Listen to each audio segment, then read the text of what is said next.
तो प्रश्न में हमसे कहा गया है सिद्ध कीजिए कि √2 एक अपरिमेय संख्या है। कैसे सिद्ध करेंगे?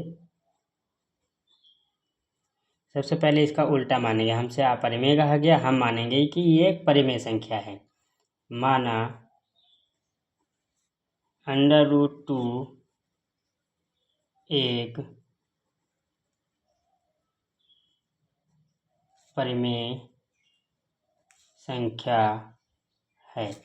अब हमने जो डेफिनेशन पढ़ रखी है यानी परिभाषा पढ़ी परिमेय संख्याओं की, तो उसमें कहा गया अगर कोई परिमेय संख्या होती है तो उसे a/b के फॉर्म में या फिर कहीं कहीं पे p/q के फॉर्म में कहा गया कि लिखा जा सकता है। तो इसका मतलब हम √2 को लिख सकते हैं p/q या फिर a/b, जहाँ पर p एवं q सह अभाज्य संख्याएं हैं।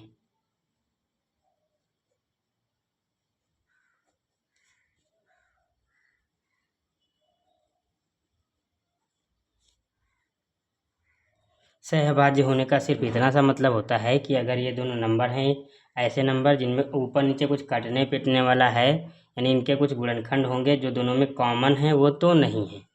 तो अब आगे कैसे करेंगे? इनका कर देंगे दोनों पक्षों में वर्ग। दोनों पक्षों में वर्ग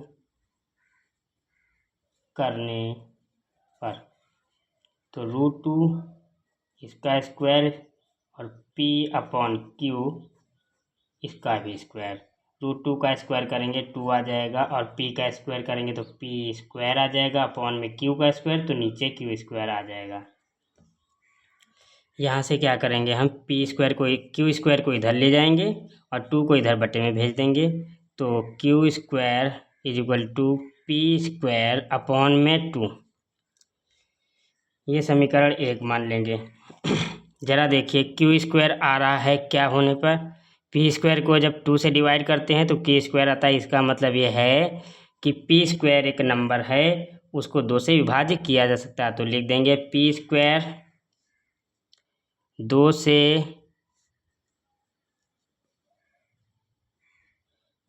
विभाज्य है। और अंकगणित की आधारभूत प्रमेय है, तो वो कहती है अगर कोई नंबर है उसका स्क्वायर अगर किसी नंबर से विभाज्य है तो वो नंबर भी उसी संख्या से जरूर विभाज्य होगा। इसका मतलब p भी 2 से विभाज्य है। अगर p 2 से विभाज्य, इसका मतलब p को जब 2 से विभाज्य करेंगे तो कोई नंबर m मान लेते हैं। आगे आएगा कोई नंबर जो आएगा उसको m मान लिया। तो ये जो m क्या है? m बराबर एक पूर्ण संख्या है। अब यहाँ से 2 को उधर भेज देंगे तो p = आ जाएगा 2m। p का मान समीकरण 1 में रखने पर, तो रख देंगे यहाँ समीकरण 1 ये रहा हमारा। तो q स्क्वायर बराबर p का मान रखेंगे 2m, उसका हो जाएगा स्क्वायर बटे में 2। तो ये हमारा आ जाएगा q स्क्वायर बराबर 2 का स्क्वायर तो आ जाएगा 4, m का स्क्वायर तो m स्क्वायर बटे में 2। ये 2 2 2 दूनी 4 कट गया। तो q स्क्वायर बराबर आ जाएगा 2m स्क्वायर। 2 को इधर ले आ जाओ तो q स्क्वायर बटे में 2 बराबर m स्क्वायर। अब यहाँ पर फिर से देखिए q स्क्वायर के बटे में 2 है, मतलब q स्क्वायर को जब 2 से भाग किया जाता है तो कोई संख्या m स्क्वायर आती है। इसका मतलब हम कह सकते हैं कि q स्क्वायर भी 2 से विभाज्य है। इसको समीकरण 2।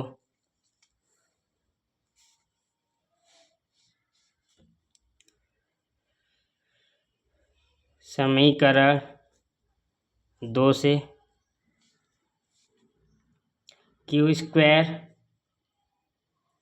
2 से विभाज्य है। इसका मतलब ये हो जाएगा कि q भी 2 से विभाज्य है। अगर ये क्यू स्क्वायर यहाँ से पी विभाज्य है 2 से और यहाँ से क्यू भी 2 से विभाज्य है, इसका मतलब पी और क्यू दोनों ही 2 से विभाज्य हैं। इसका मतलब हम ये लिख सकते हैं पी और क्यू में कम से कम एक उभयनिष्ठ गुणनखंड 2 है। और अगर उभयनिष्ठ गुणनखंड है तो ये हमारी बात का विरोध हो जाएगा। हमने जो शुरुआत में लिखा था कि जहाँ पी एवं क्यू सहभाज्य संख्या हैं, ये बात का विरोध हो जाएगा, उल्टा हो जाएगा।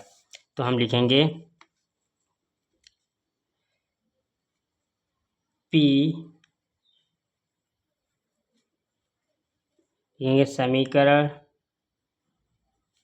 1 व 2 से स्पष्ट है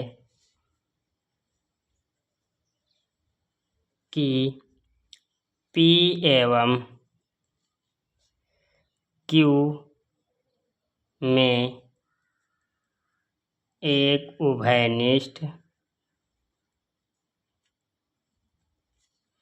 गुणनखंड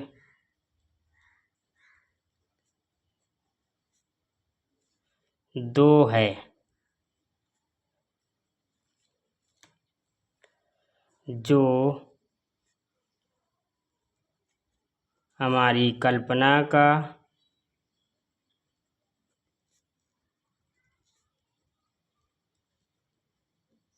विरोध करता है। कौन सी कल्पना हमने करी थी कि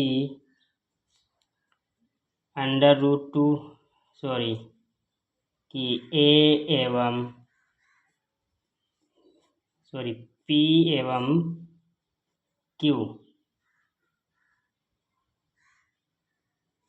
एवं Q सह अभाज्य संख्याएं हैं।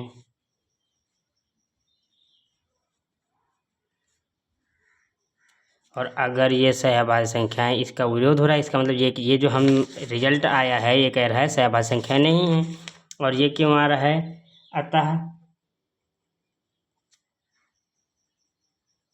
हमारी कल्पना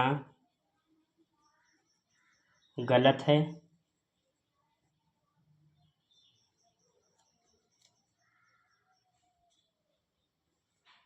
इसलिए √2 एक अपरिमेय संख्या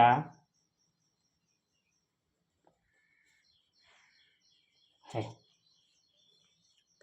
उम्मीद है आपको ये समझ में आया होगा। एक बार फिर से देख लेते हैं और बता देते हैं।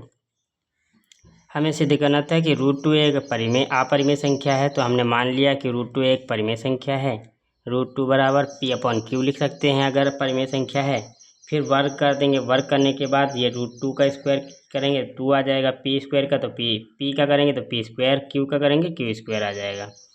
फिर हमने Q² को इधर भेजा और 2 को इधर भेज दिया तो 2 इधर बटे में आ गई। इसको समीकरण 1 मान लिया। यहाँ से क्या हुआ कि P² को 2 भाग कर रहा था तो ये Q² आ रहा था, तो हमने लिख दिया P² 2 से विभाज्य है। इसी तरह P² 2 से विभाज्य है तो P भी 2 से विभाज्य होगा। अगर P 2 से विभाज्य होगा तो P को 2 से जब भाग करेंगे तो कोई संख्या आएगी, उसको मान लेते कोई m संख्या हमने खुद से माना हुआ है। तो जब आएगी तो हमने 2 को उधर जब भेजा तो ये P बराबर 2m आ गया। P का मान समीकरण 1 में रख देंगे तो Q², यहाँ देखो अब P की जगह रखेंगे 2m, तो 2m का स्क्वायर बटे में 2, K² बराबर तो आ जाएगा 4m²/2। इसका स्क्वायर हो जाएगा 2 का स्क्वायर 4, m का स्क्वायर तो m²। 2 2 कम 2, 2 दूनी 4, यहाँ पे 2 आया, ये m² नीचे से 2 कट गया। Q² बराबर इस 2 को इधर भेज देंगे तो ये बटे में आ जाएगा तो Q²/2 इधर m² आ जाएगा। अब यहाँ से देखो समीकरण 2 से देखो क्या, इसको समीकरण 2 मान लिया। समीकरण 2 से क्या मिलेगा हमें? Q² 2 से विभाज्य है, जैसे यहाँ पे हमने किया था। P² 2 से विभाज्य था, अब Q² के बटे में 2 आ गया तो हम कहेंगे Q² 2 से विभाज्य है। अगर Q² 2 से विभाज्य है तो Q भी 2 से विभाज्य होगा। समीकरण 1 और 2 से ये स्पष्ट हो गया कि P और Q में एक उभयनिष्ठ गुणनखंड है जो कि 2 है। जो हमारी कल्पना का विरोध करता है।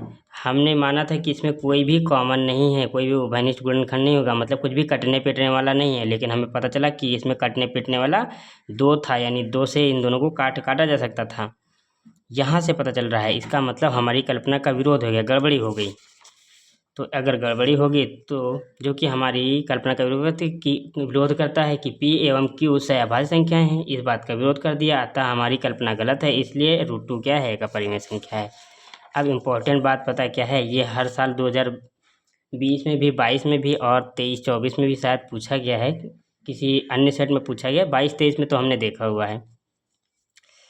अब ये पूछा हो जाता है, अगर ये नहीं आया तो इसकी जगह पे आ सकता है √3। यहाँ पे लिखे देते हैं हम कौन कौन से पूछे जाते हैं। √3 पूछा जाता है, √5 पूछा जाता है, √7 पूछा जाता है, √6 पूछा जाता है, √11 पूछा जाता है और √10 बहुत कम पूछा जाता है। इसके अलावा √P कभी कभी पूछ लेते हैं। तो जहाँ जहाँ पे हम बताएं इसको करेंगे कैसे, सब कुछ वही लिखना है, कुछ नहीं चेंज करना है आपको। जैसे यहाँ पे √3 था, ये √2 था, √3 अगर यहाँ पे कर दें तो आपको क्या करना, मान लेते हैं इसने √3, इसकी जगह पे √3 कर दिया, तो आपको यहाँ जहाँ पे √2 है वहाँ पे √3 कर दो, इसकी जगह पे आप क्या कर देंगे √3, बाकी सब सेम, यहाँ पे √3, बाकी सभी कुछ सेम, यहाँ पे भी √3 का स्क्वायर, तो √3 का स्क्वायर होगा तो यहाँ पर भी क्या आएगा, 3 आ जाएगा। ऐसे ही चेंज होता जाएगा। इस जगह पे अगर 2 था तो यहाँ पे 3 है, तो यहाँ पे क्या आ जाएगा, 3 आ जाएगा। ऐसे चेंज होता जाएगा। 2 की जगह 3 कर देना है, यहाँ पे 2 की जगह 3 आ जाएगा, 2 की जगह 3 आ जाएगा, यहाँ पे 2 की जगह 3 आ जाएगा। इम्पोर्टेंट बात बस यहाँ पे और ध्यान देना है, यहाँ पे 3 है तो यहाँ पे 3m आ जाएगा, और यहाँ पर देखेंगे तो 2m का स्क्वायर तो 3m का स्क्वायर आ जाएगा।